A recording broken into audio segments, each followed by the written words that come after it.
J'avais ce client, directeur informatique qui travaillait en expatrié et qui se faisait toujours avoir de la même façon avec les gens dans sa boîte, sans qu'il y fasse vraiment attention au début. Vous savez, dans les entreprises aujourd'hui, presque tout fonctionne grâce à l'informatique, donc moindre sujet, ça peut bloquer potentiellement beaucoup de choses. Et donc les gens, de cette entreprise ont vite compris que quand ils avaient un problème, c'était pas forcément le bon plan de lancer un ticket au service informatique parce que c'était long. Et donc, ils allaient voir Antoine. C'est son nom. Et il se rendait compte que ça pouvait aller beaucoup plus vite. Parce que, bah ouais, Antoine, il était comme ça. Vous arriviez à sa porte en disant, «Hey, Antoine, je peux te demander un truc? Vraiment, 1 minute, hein, c'est promis».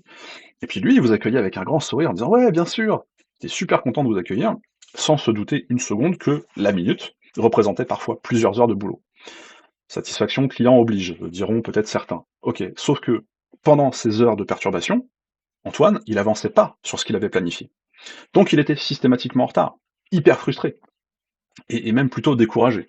Je lui ai proposé un truc, que je vous confie, si vous êtes dans la même situation.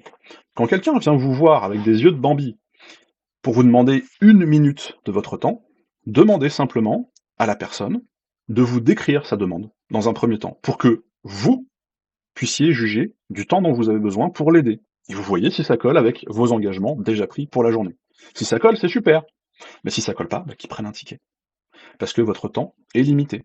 Le temps, c'est ce qui vous sert à atteindre vos objectifs. Et mon objectif, c'est que vous atteigniez les vôtres, en contrôlant votre temps.